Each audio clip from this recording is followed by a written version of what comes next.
Yan. Si Yona at si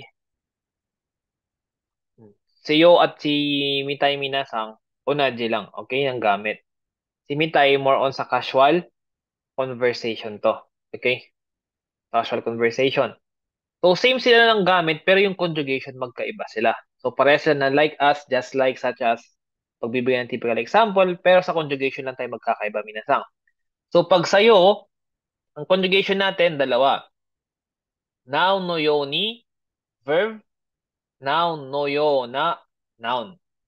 So, dito, pag sa noun no yoni, verb, bakit naging niyan? Kumbaga, yung yo natin dito, pang i-modify natin yung verb kasi dito, minasang. So, yung verb dito, gagawin nyo natin gaya ng noun na to. Okay? Kaya niyang ginamit natin yan. Pero pag noun lang, noun na yun na noun, yung noun na to is kagaya no noun na nandito minasang. Idas ka. So pag nabuo mo na yan, so pwedeng ganyan lang, pwede mo gamitin na sa parts ng sentence natin, pwedeng maging direct object yan. Kung anong mang gusto natin gawin sa noun na to minasang. Okay? Pwede na yan. Then pagdating sa mitay, tingnan nyo minasang sa mitay. Mitay ni verb pa rin naman, di ba? So same, mitay ni verb, mitay na noun. Tama? So same lang din. Ang meaning niyan, gagawin mo siya gaya nung may tayo na dito. Okay? Then, anong pag napansin yung magkakaiba? Walang no minasang sa noun natin. Nakita niyo ba? Dito, noun no, yo, ni. Dito naman, noun, mitay, ni. Tama? Minasang. Nakita niyo ba? Minasang, ilas ka. Hi, it is. Hi. So, basta pag mit, tandaan nyo na lang, pag mitay, yung conjugation, walang no. Okay? Noun lang siya. Noun, automatic, mitay na. Okay, may sa kami na. Sang noun, mitay. Yun. Diyan, sabi nga pang casual conversation, di ba? So, check natin tong example minasang. Ito, si Mira-sang. Lagyan ko ng description. Si Mira-sang, Mira-sang wa atama ga yokute Nihongo ga jousu desu. So, ibig sabihin si Mira-sang to minasang. Si Mira-sang ay, ano yung atama ga yokute? Atama ga ii. So, matalino. Tama. Then, Nihongo ga jousu desu. Si Mira-sang ay, Magaling sa Nihongo. magaling sa Nihongo. So, matalino at magaling sa Nihongo. So, gamitin natin dito sa verb minasang verb. So, for example, gusto kong, ito muna, gamitin natin itong Nihongo na ito minasang ha. Magaling sa Nihongo, di ba? Gusto kong maging magaling sa Nihongo. Anong ibig sabihin, anong sa minasang yan? Sabihin sa Nihongo yan. Jozo. Gusto kong, Nihongo ga Nihongo Jozo. ga Naretai Jozo desu. ni Naritai Naretai desu. desu. So, yun lang, di ba? Gustong gumaling sa Nihongo. Ngayon, magbibigay tayo ng example, di ba? Sabing typical example, di ba? Magbibigay tayo ng example na paano natin gustong gumaling, di ba? Gumaling tayo kagaya ni ganito. Same as ganito. So, gamit yung pattern kanina, minasang, paano natin sabihin nyo na gusto kong gumaling sa Nihongo just like Mirasang or kagaya ni Mirasang. So, ibig sabihin, minasang, yung in-example natin sa magaling na Nihongo, si Mirasang ngayon. Okay? Okay, mas ka, minasang? So, paano sabihin yun sa yoni muna? Mira, pattern. Mira-san. Pag yun yung gagamitin natin, may No. no. Then, since verb yung main natin, di ba, gumaling. Tama? Right. So, Yoni. yoni. So, Nihongo. tingnan nyo minasang ha. No yoni, Nihongo Nihongo ga ga Jozo jouzu ni ni, naretai desu. ちょっと待って。上手なりたいです。ちょっと待って。yan, 皆さん。に。So, sabi mo sensei kanina, verb. So, bakit noun naman yun nandyan, sumunod? Ba't hindi na? So, ano ba yung pinaka-main point natin dito sa sentence natin, minasang? Nihongo ga jozu ni naritai. Become good at Nihongo, di ba? So, ang pinaka-main natin dyan, yung verb mismo na become good. Okay? Want to become good, minasang. Tama? So, yun yung minomodify natin. Dito yung maging magaling, kagaya ni Mirasang. Pakimashita ka, minasan. Kasi pag linagyan mo ng na yan, Nihongo kagaya ni Minasan. Nihongo ba si Minasan, minasan? Hindi naman, di ba?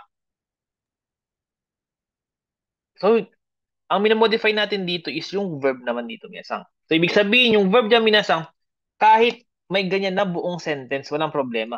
Pakimashita ka? Pakimashita ka, minasan. Dito kasi naka-specific kung anong klase maging gusto natin. Pag sinabi mo lang kasi na tinanggal mo yan na eto, Minasang no yoni naritai des. So, anong ibig sabihin niya, minasang? So, tama naman yan. I want to become lang yun, di ba? Verb yan. To become. So, I want to become like Mr. Miller. Tama? Tama siya ka, minasang. Gusto ko maging gaya ni Mirasang. Ngayon, in-specific lang natin, ano ba yung klase ni Mirasang na gusto mong maging? Siyempre, madami namang abilities or ano si Mirasang, tamang parang ganun. Magandang katangian. Eh, ang gusto mong maging na parang kay Mirasang, yung pagiging magaling niya sa Nihongo. So, Nihongo ga Jozo ni naritai desu. Okay, mashita ka, Minasang. For example, magaling kumanta si Minasang. Pwede mo sabihin na, Uta ga Jozo ni naritai desu. Gusto kong gumaling sa pagkanta kagaya ni Minasang. Okay, mashita ka, Minasang dito? Minasang, tayo dyan ba? Na-get ba dito sa ano? Yung yoni natin? No, は yoni. い、わかりました。So, gamitin natin yung mitay. So, since pinagsama natin.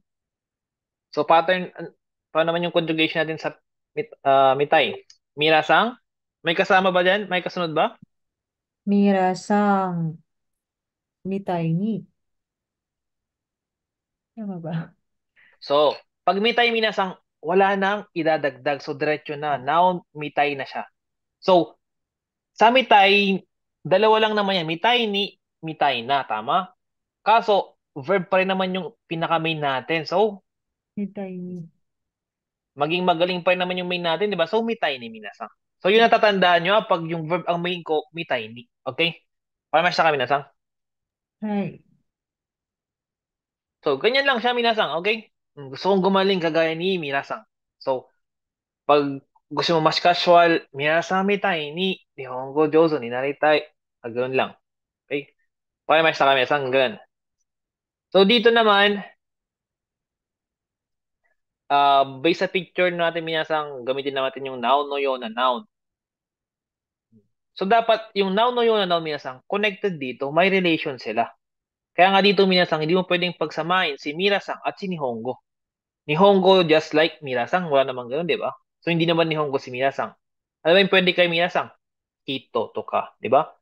Mga pronouns natin for tao Minasang. Gakosei, mga ganun. Di ba?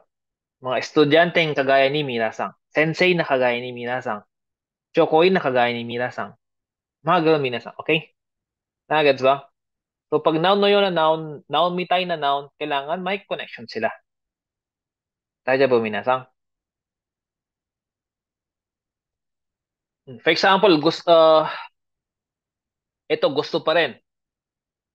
Gusto ko maging kaibigan yung tao. Taong kagaya ni Minasang. So ngayon yung tao na ang pinaka ano natin dito yung eh i-modify natin Minasang ha. So Mira sang no ような。 Yona hito. So ano ibig sabihin nung ito Minasang? Minasang no Yona hito. Person like like Mr. ミラ Miller. さん。ミラさん。うん To saka na natin maglagay ng tomodachi ni naritai desu. Nakita yung mga pagkakaiba niya minsan dun sa dulo. Ba't may naritai verb pa rin naman yan, di ba? So ano ba yung main natin dito? Maging friend kagaya niya, no? Minasang, hindi naman, di 友達。ba? Gusto natin maging friend yung tao. tao。Okay? Yung taong kagaya ni Mr. Miller, minasang. Okay? So minsan yung tao, minasang, pwede nyo i-modify yan ng adjective. Paano ba mag-modify ng noun gagamit ng adjective? Pag i-adjective as it is, noun, di ba? Then pag na-adjective na adjective na noun, tama? So for example, dagdagan natin.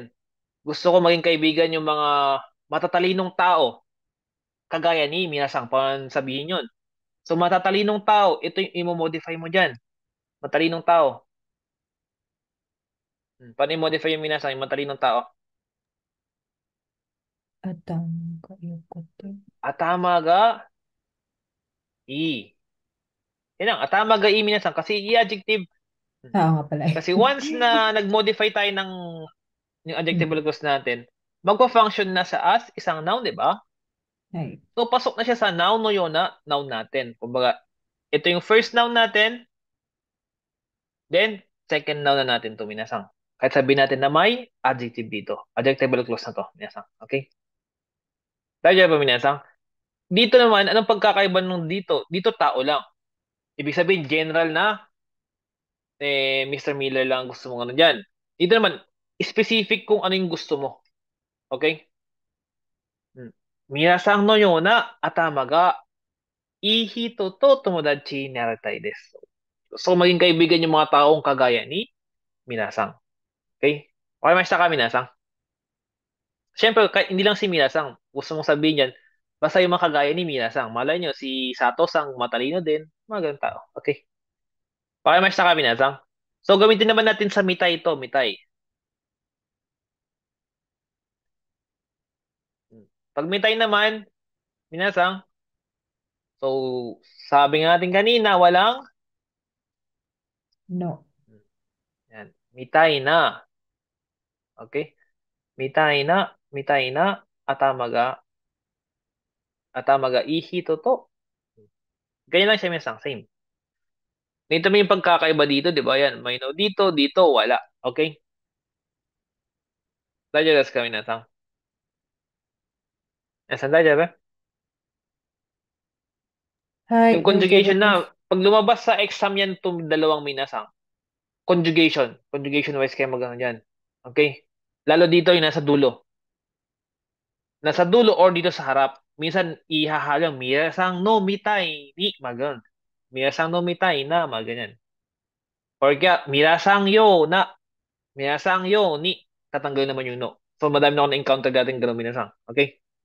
Tandaan, yung conjugation natin. Noun no yo ni, noun no yo na, or noun mitai ni, noun mitai na. Kapag verb yung gusto nating i-modify minasang, yung just like as ganyan, noun no yoni verb yon. Pag noun lang minasang, noun no yoni, noun no yona, noun naman yon. Or mitai na, noun. Okay naman sa minasang. Then dito, once na modify nyo ito minasang, magpa-function as isang noun na lang din yan. For example, dito minasang, minasang no yona at amagahito. Pag ginamit natin yan, ang main na natin dito minasang is yung tao. Okay?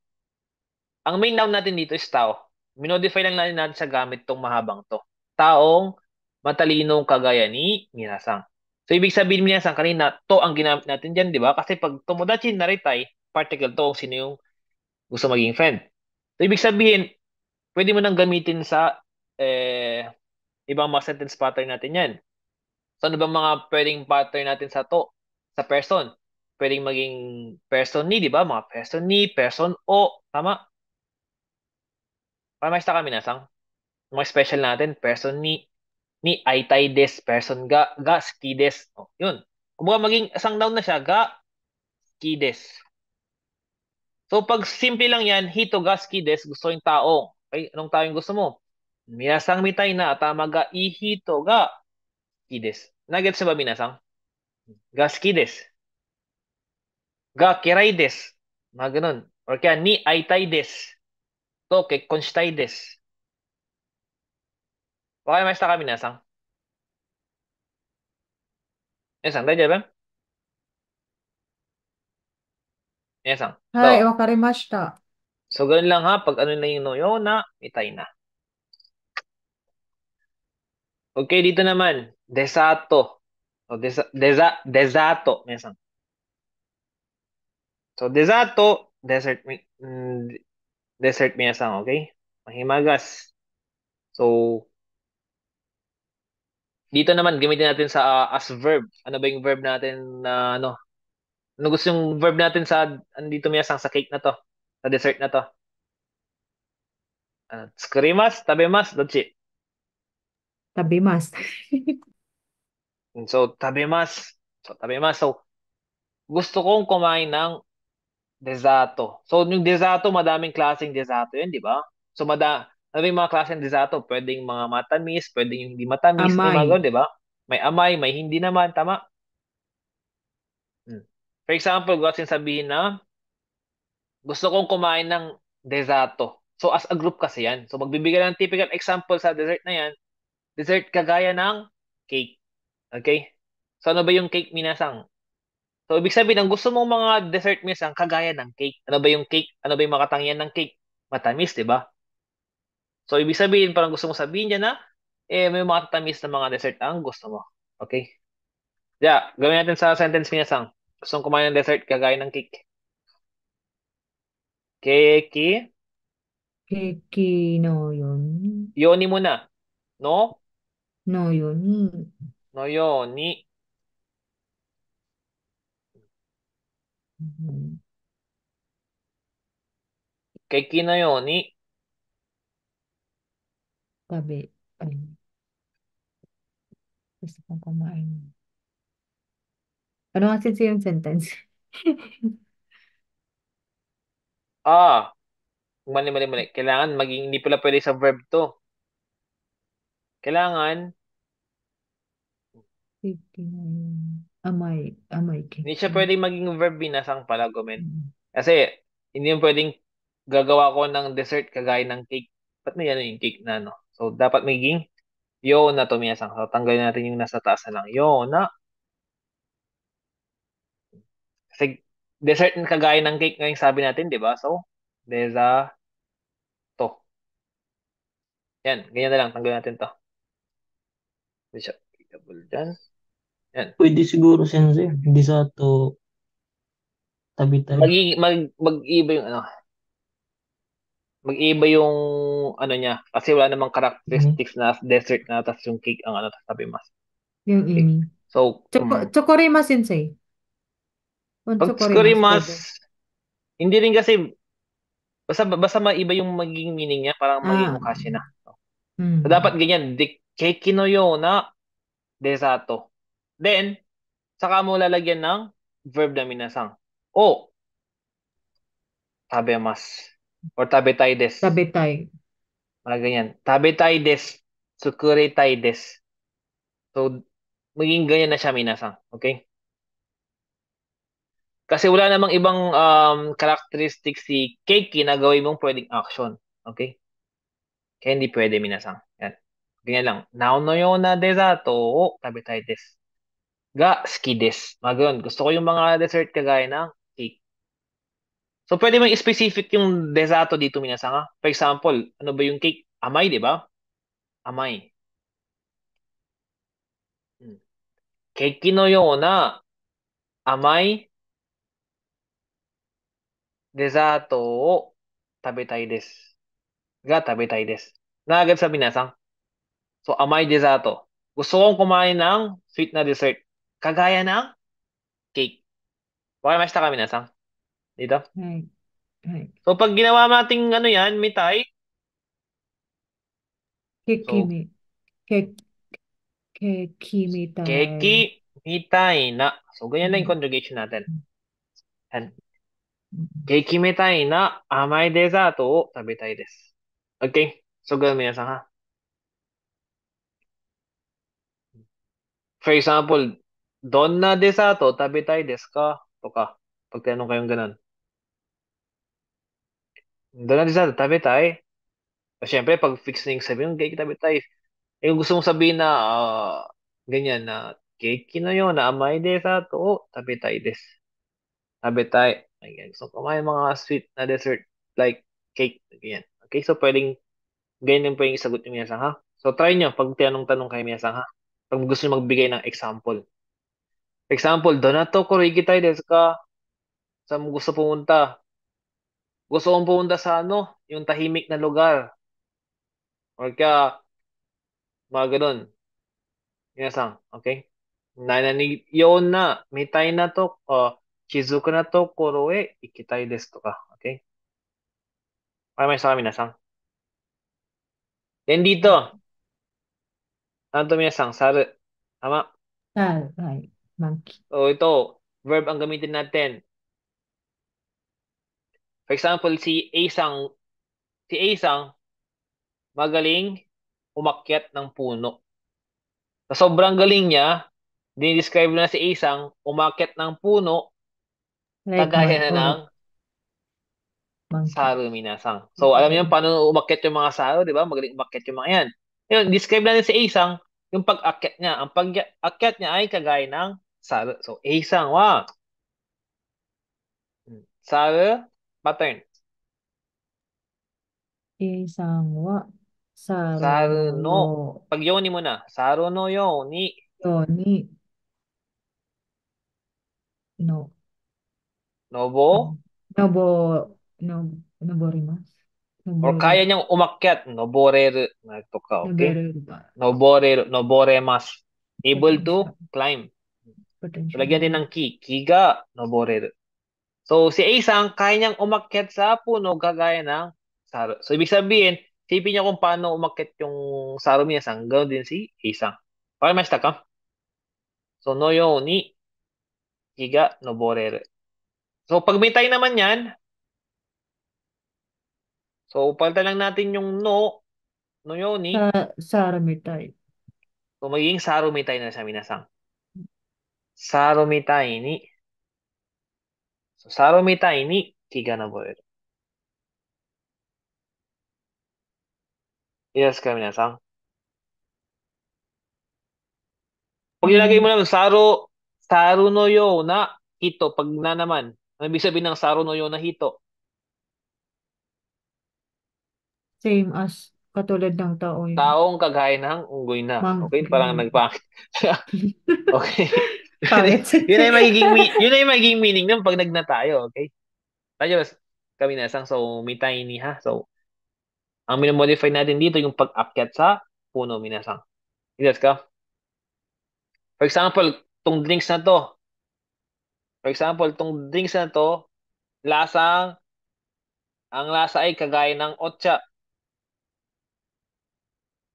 Yung flavor is gaya ng otcha. Kono no me mono wa. Ano ba yung lasa, minasang? Aji. Aji. Taste like, taste like tea. Ang sabihin yan. Ocha. So, No, mitay muna. Mitay muna ang gamitin natin. ocha mitai. Otcha, mitay. Since noun, aji minasang, mitay na aji, Mitai na aji.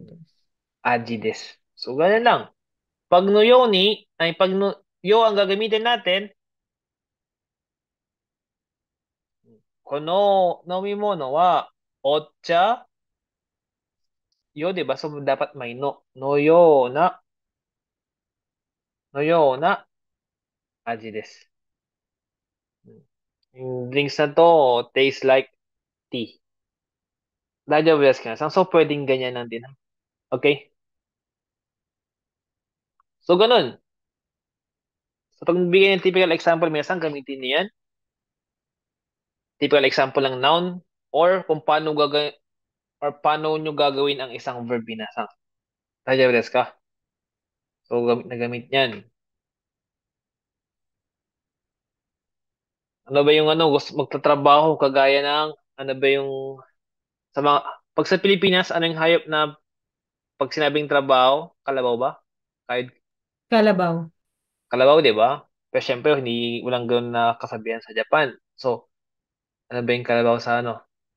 Hindi, iba ka naman yung ushi eh. Kalabaw na lang. Kalabaw. O, kalabaw. For example, kalabaw toyo daw boots. Kalabaw na lang. Kunwari, alam natin kalabaw. Kalabaw no yo ni hatarakimasu. Mm. Magtatrabaho kagaya ng Kalabaw. kalabaw. Okay? Kayod kalabaw. Kahit kalabaw kasi.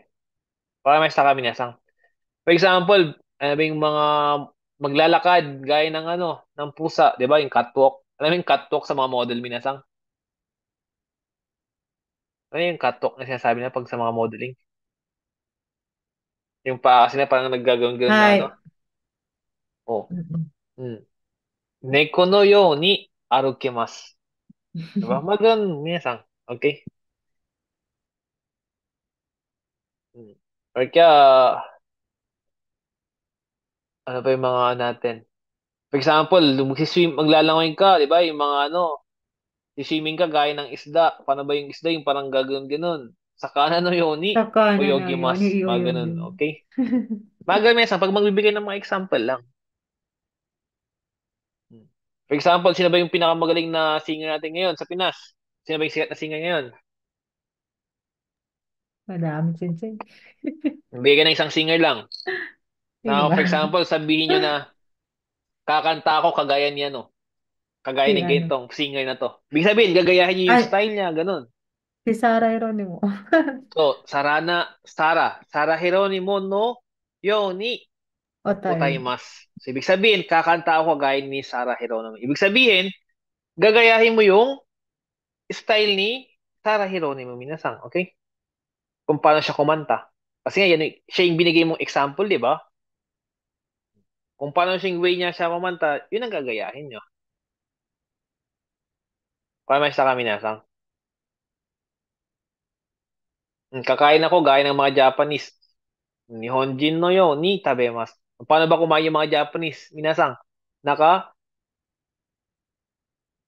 chopstick. Hashi. Bago kumain, Nakashi. itadakimasu. After ng kumain, gochisousama. So, gagayahin niyo yung paano yung ginagawa nila. Wakaimashita ka minasan.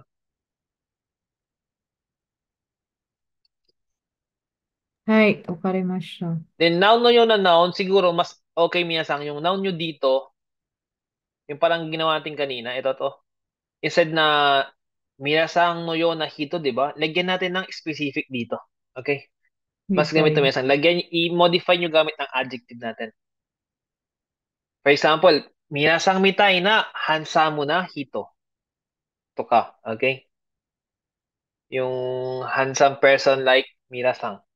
Mas kompleto kasi minasang. Kaysa gustong sabihin lang na person like minasang, di ba? Parang general lang siya. Pero gustong specific yung person na yung handsome person, intelligent person, ganun. Okay, mas sa minasang. Ganyan.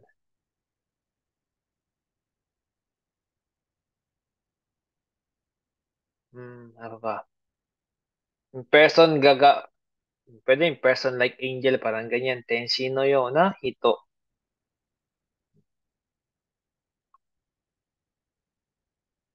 So yun. Practicein nyo na lang minasang to Tong pattern natin na to. So, yo na mitai. So, conjugation, ito na yun. Okay? So, pag mitay, tandaan pag mitay minasang wala siyang no na ilalagay dito. Pero pag yo, kailangan may no dito minasang ha. Then pagkakaiba din ng ni at na natin sa dulo. Yo ni yo na at mitay ni mitay na. So be sure ma-memorize nyo yung minasang. Okay? So para hindi kayo malito minasang, sabi ko nga sa inyo, mag-ano lang kayo ng isang example na, for example, ito. Paano ba gamitin yung yoni na yan? For example, ito, Saro no yoni, nobore, aakyat gaya ng unggoy. Ni yung ginamit ko dito kasi ang describe natin yung paano siya umakyat. Okay? Yun. Or kaya ganyan. Yung flavor na kagaya ng otcha, maganyan. Hindi naman siya otcha, hindi siya literal na otcha, pero ang flavor niya kagaya ng otcha. No ba yung flavor ng otcha? Medyo mapait-pait. Ganun minsan, di ba? Mga ganun. Ibig sabihin yan. Okay?